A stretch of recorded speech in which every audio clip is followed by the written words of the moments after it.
어제부터 시작한 이 레위기는 우리에게 어떻게 제사를 드리는가에 대해서 설명하고 있습니다. 근데 이 제사법을 다른 말로 하자면 어떤 말이 될까? 바로 예배를 위한 약속인 것이죠. 어제는 이 소와 염소 그리고 비둘기 등을 태워 하나님께 올려드리는 번제에 대해서 우리가 함께 나눴는데요. 이 번제, 어제 이 제사에 대해서 나눌 때 그 제사의 목적이 무엇이었죠? 바로 생명관계의 회복이었습니다. 하나님과 우리 사이에 생명관계의 회복이죠. 여러분, 우리가 사람과 사람 사이에서도, 한 사람과 또 다른 사람 사이에서도 그 생명의 관계를 회복하고 서로를 받기 위해서는 죄에 대한 고백과 이것에 대한 용서가 있어야 되는 것이죠. 그런데 많은 경우에 문제가 생기는 것이 무엇입니까? 바로 우리가 용서를 구하지 않고 또 우리가 그것에 대해서 아무런 조치를 취하지 않는 것입니다. 그럴 때 이 회복이 일어나지 않는 것인데, 참된 회복을 위해서 어떻게 해야 되는 것입니까? 사죄를 받아야 할 그 사람이 있는데, 내가 사죄를 받아야 될 그 사람이 있어요. 근데 그 사람 대신에 내가 나 자신을 향해서 대신해서 사죄를, 용서를 구하는 것입니다. 누군가 나에게, 그 사람이 나에게 용서를 구하는 것이 아니라 내가 바로 나에게 용서를 하고 나는 그 사람에게 용서를 받은 것으로 치고 넘어가는 것이죠. 여러분, 바로 이것이 하나님께서 우리에게 베푸신 방법입니다. 우리의 생각으로는 이해가 되지 않는데 이 방법을 택하신 것입니다. 그리고 이 죄의 문제의 해결, 즉 나를 대신할 누군가의 희생을 통하여서 내 죄가 용서받았다는 것을 보여주기 위한 방식으로 이 제사법을 우리 가운데 허락하신 것이죠. 여러분, 죄는 반드시 이 죽음을 통해서만 죄값을 치를 수가 있습니다. 그리고 죄는 집요하게 어떻게 합니까? 우리에게 그 죄의 값을 요청합니다. 그 죄의 값을 우리에게 끝까지 따라와서 요구하는 것입니다. 상대방을 미워하고 계속해서 악한 감정을 품도록, 심지어 그것을 행동으로 옮기도록 죄는 우리 가운데 끊임없이 그 값을 요구하는 것입니다. 그러니까 이 죄 용서의 과정이 없으면 이 죄값을 절대로 치를 수가 없는데, 그것이 끝내는 이 죽음이라고 하는 값으로 치러질 수밖에 없는 것이죠. 왜 그렇죠? 죽으면 끝이 나는 것입니다. 죽으면 그 값을 물을 대상이 없는 것입니다. 그런데 우리가 죄를 지을 때마다 우리가 죽게 된다면 우리에게 수천 가지의 목숨이 있다 할지라도 아마 모자랄 것입니다. 그래서 하나님께서는 우리를 목숨을 대신하기 위해서 허락하신 것이 무엇이냐? 바로 가축의 목숨을 내어주신 거죠. 그 길을 열어주신 것입니다. 이 제물이 되는 가축이 그 피를 뽑고 각이 띄어지고 불에 완전히 불살라 태워짐으로 사라지는 것입니다. 하지만 우리에게 여전히 불편함이 남아 있습니다. 이 가축이 나를 완전히 대신할 수 있을까 하는 그런 불편함이 우리 가운데 분명히 있는 것이죠. 내 죄를 어떻게 해서 저 가축이 나와 동일시되어서 죽을 수가 있을까? 어찌 유리구슬로 이 다이아몬드를 대신할 수 있을까? 하나님의 형상으로 지음받은 사람의 죄값이 어떻게 이 짐승으로 대신할 수 있을까? 그것은 이 처음부터 그 완전한 제물을 향한 그리움과 목마름이 그 속에 있는 것입니다. 따라서 완전하고 흠없는 제물만이, 즉 오직 예수 그리스도께서 제물 되신 그 죽음만이 우리를 우리의 죄로부터, 그 죄의 문제로부터 온전히 풀어줄 수 있는 제물이 되시는 것이죠. 그러므로 우리는 우리를 대신해서 죽은 예수 그리스도의 그 죽으심이 나를 위한 죽으심으로 붙들고 그 죽으심을 날마다 묵상하며 동참하고, 이제는 내가 아니요 내 안에서 다시 사신 예수 그리스도로 말미암아 살아가는 것이 바로 하나님의 백성이 살아가는 방식이라는 것입니다.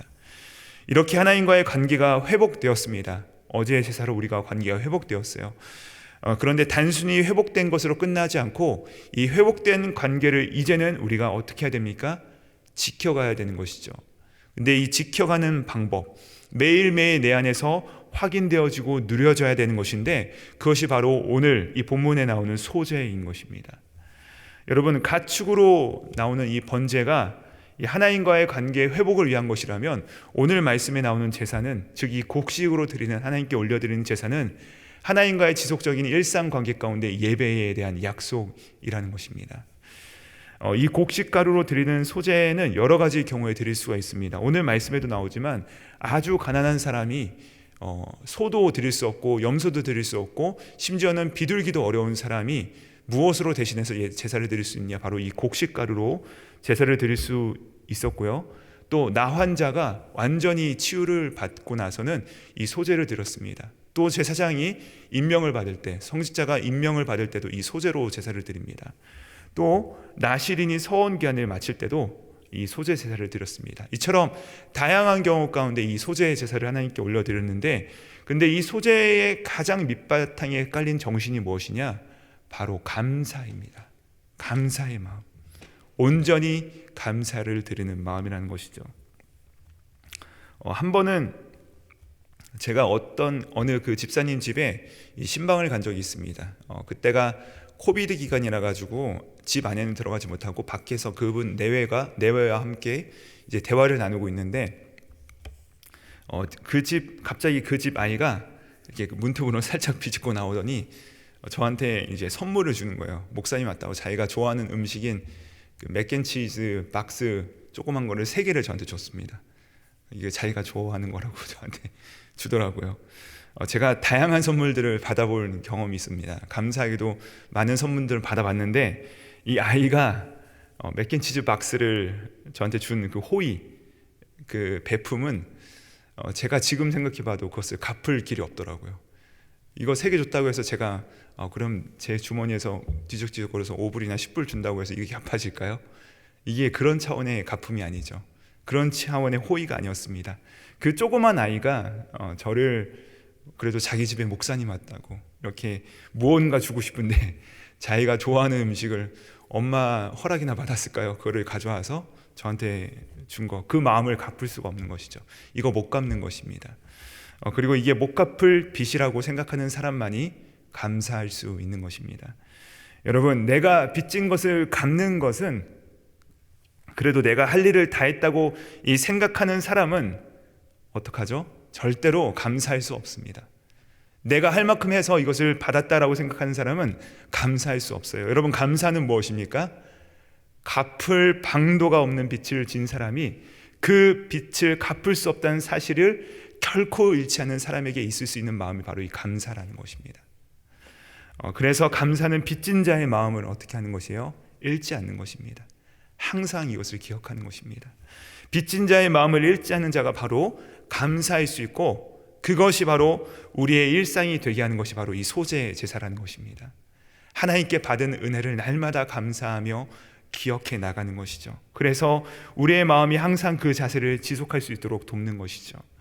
도무지 갚을 수 없는 길이 없다는 것을 기억하고 그 은혜를 입었다는 이 빚진 자, 그 의식, 이것이 바로 우리 마음속에 영원히 사라지지 않도록 우리를 돕는 것, 이 하나님과의 생명의 관계를 영원토록 지속할 수 있도록 하는 조건이 바로 이 소재라는 것이죠. 다음으로 이 소재는 몇 가지의 방식으로 드립니다. 먼저 곡식 그 자체를 날 것으로 드립니다, 하나님께. 그리고 거기에다가 이 기름을 섞고 유황을 얹어 드리는 방식이 있고요. 또 이 가루를 가지고서 어떻게 해요? 화덕에 구워가지고 빵을 만들어가지고 하나님께 구워 드리기도 합니다. 또 이 가루를 철판에 붙여서 드리는 방식도 있습니다. 또 냄비에 지져서 하나님께 올려 드리기도 합니다. 이런 여러 가지 방식으로 드릴 수 있는데, 이 모든 제사의 공통점이 무엇입니까? 거기에 쓰이는 재료가 무엇이냐? 바로 가루라는 것입니다. 완전히 빻은 고운 가루로 하나님께 드렸습니다. 제가 한국에서 신학교 다닐 때 제 속을 늘 괴롭혔던 문제가 있어요. 무엇이었냐면, 여러분, 제가 신학교 갔으니까 당연히 성경도 공부하고 신학도 열심히 연구하고 매일 새벽기도 나가고 매일 채플 드리고 열심히 살아가는데, 근데 제 안에 너무나도 큰 교만과 시기심과 이 질투심과 이 억누를 수 없는 마음들이 제 안에 가득한 것을 날마다 경험하는 것입니다. 너무 괴로워하던 시절이 있었습니다. 도서관에서 심지어는 저보다 더 열심히 공부하는 것 같은 우리 전사님이 앞에 있으면 그렇게 미운 마음이 드는 거예요. 웃기죠? 네, 제가 그런 마음이 들었습니다. 이 누군가를 향해서 누군가 저보다 크게 기도하는 것 같으면 시기심이 드는 거예요. 여러분, 제 안에 그런 모습이 생길 때 제가 얼마나 초라해 보이는지, 얼마나 연약해 보이는지, 그럴 때는 제가 그 마음이 깨달아지면 그냥 도서관에서 나와서 바로 저희 학교 뒤에 보면 이제 기도원이 있습니다. 기도실이 있거든요. 거기로 올라갔습니다. 근데 거기 올라가면 좁은 방이에요. 근데 거기서 이 얼마나 가슴을 치면서 제가 기도했는지 몰라요. 근데 기도 때마다 이 기도 제목이 뭐였냐, 바로 이거였어요. 주님, 저를 좀 빻아주세요. 주님, 저를 좀 부숴주세요. 주님, 저를 좀 새롭게 만들어주세요. 주님, 좀 저를, 이 모든 마음을 가루로 만들어주세요. 도저히 부서지지 않는 내 마음을 하나님 좀 부숴주세요. 내 자존심과 내 고집과 내 아집과 내가 높아지시려 하는 그 본성들 가루로 부숴주세요. 여러분, 이 모든 것들이요, 내 안에 있는 것들이 가루로 부서지면 주님께서 원하시는 모양으로 마음껏 만들 수 있기 때문에 주님, 저를 좀 가루로 만들어주세요. 그 기도를 했던 그 기억이 있습니다. 오늘 말씀을 준비하면서 이 생각이 났습니다. 여러분, 가루는 이처럼 하나님께서 그분의 주권에 의해서, 그분의 원하심에 의해서 어떤 모양으로든 빚어나갈 수 있는 가장 좋은 상태인 것이죠. 하나님과 매일 함께 그 생명의 교통과 그 감사의 교제를 유지하기 위해서 가장 중요한 우리의 상태가 무엇입니까? 우리가 가루가 되는 것입니다. 완전히 갈아져서 스스로 고집하지 않고 주님께서 어떤 형태로든지 나를 빚어나가실 수 있도록 그 선하신 토기장님께서 그분의 뜻대로 나를 만들어 나가시는 것이죠. 여러분, 모두 이렇게 이런 고운 가루의 형태로 주님께 드려짐으로 말미암아 우리 모두가 다 주님께 마음껏 빚어가시는 그 은혜가 있기를 주님의 이름으로 축복합니다. 마지막으로 이 소재의 특별함이 무엇과 관련이 있냐면 바로 나눔과 관련이 있습니다. 물론 다른 재물들도 나눔과 관련이 있습니다. 근데 이 소재의 특별함이 있어요. 우리 8절부터 10절 말씀에 보면은 그 말씀이 나오는데, 특별히 10절 말씀 우리 함께 한번 읽어보실까요? 10절 말씀입니다. 시작. 소재물에 남은 것은 아론과 그의 아들들에게 돌릴지니 이는 여호와의 화제물 중에 지극히 거룩한 것이니라. 백성들이 이 곡식가루, 그러니까 그것으로 만든 전이든지 빵이든지 혹은 이 날것의 그 가루든지 그것들을 가져와서 일부는 하나님께 올려드립니다. 근데 그리고 그 남은 것들은 오늘 본문에 보니까 제사장의 몫으로 돌려서 제사장의 일상의 음식이 되게 돌려드렸습니다. 이때 여러분 한번 생각해 보십시오. 제물을 들고 나오는 사람이 만약에 내가 하나님과 교통한다고만 생각을 해서 그 사람이 제물을 가지고 나올 때 이것을 하나님께 드릴 만큼만 가지고 나오는 것이에요. 한 움큼만 가지고 나오는 것입니다. 그렇게 되면 어떻게 되겠어요? 이 제사장의 몫은 남지 않겠죠. 하나님은 소재 제물을 통해서 나와 하나님과의 관계뿐 아니라 더 나아가서 나와 제사장의 관계로 함께 엮어 나가시는 것입니다. 저는 이 결속이요 너무나도 귀해 보였습니다. 무슨 의미입니까? 우리와 하나님과의 관계는 필연적으로 타인과의 관계, 내 이웃과의 관계, 내 형제 자매와의 관계로 확장되어 나간다는 것입니다. 여러분, 나와 하나님과의 관계는 결국 다른 이와의 관계를 결정짓게 되어 있다는 것입니다. 즉, 나와 내 형제와 계속해서 부딪힌다면 우리는 그 근원을 어디서 발견할 수 있습니까? 바로 나와 하나님과의 관계로 우리가 돌아가서 점검해 봐야 된다는 것이에요. 여러분, 우리가 하나님께 나아가면 하나님은 우리와 충분히 관계를 맺어주신과 동시에 우리 곁에 있는 이 형제 자매들과의 이 관계를 확장시켜 주도록 이끌어 주시는 분이시라는 것입니다. 따라서 우리가 나를 소재물로 드리지만 하나님께서 마음껏 빚어가실 만한 그 가루로 드려져서 그것이 나의 삶이 하나님께서 마음껏 사용하시도록 내 삶이 나의 가족과 나의 이웃과 더 나아가서는 이 세상과 함께 나눠지도록 하나님께서 우리 모두를 부르시는 것이죠. 따라서 내가 하나님께 가루로 드려지면 그 혜택을 여러분 누가 받습니까? 내 자녀가 받고 내 배우자가 받고 내 곁에 있는 형제 자매들이 받고요, 내 순원이 받고 내 공동체가 받게 되는 것입니다. 따라서 하나님과 날마다 이런 생명의 관계를 나누는 사람은 주변이 금세 알아차리게 되는 것이죠. 내가 하나님께 소재물로 드려지면 나는 곧 타인을 위한 양식이 되는 것입니다. 소재물은 하나님께 드려지지만 왕 같은 제사장으로 부르심 받는 우리 모두를 위한 음식물로 우리가 함께 나눌 수 있게 되는 것입니다. 즉 하나님께 드려진 삶이 누군가를 위한 생명의 양식이 된다는 것이죠. 여러분, 그곳이 어디입니까? 그렇게 나눌 수 있는 그 공동체가 어디입니까? 바로 교회인 것입니다.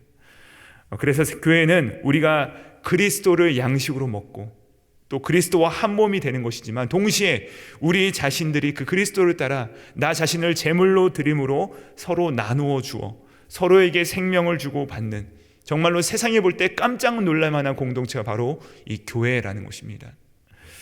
그러나 내가 아무리 열심히 예배를 드린다 할지라도 우리 안에 이러한 고귀함과 따뜻함이 아니라, 이런 배려와 나눔이 아니라 너무나도 계산적이고 인간적인 냄새가 진동하는 자기중심적 원리가 우리 안에 굳건하다면 하나님께서는 결단코 우리의 제사를 받지 않으십니다.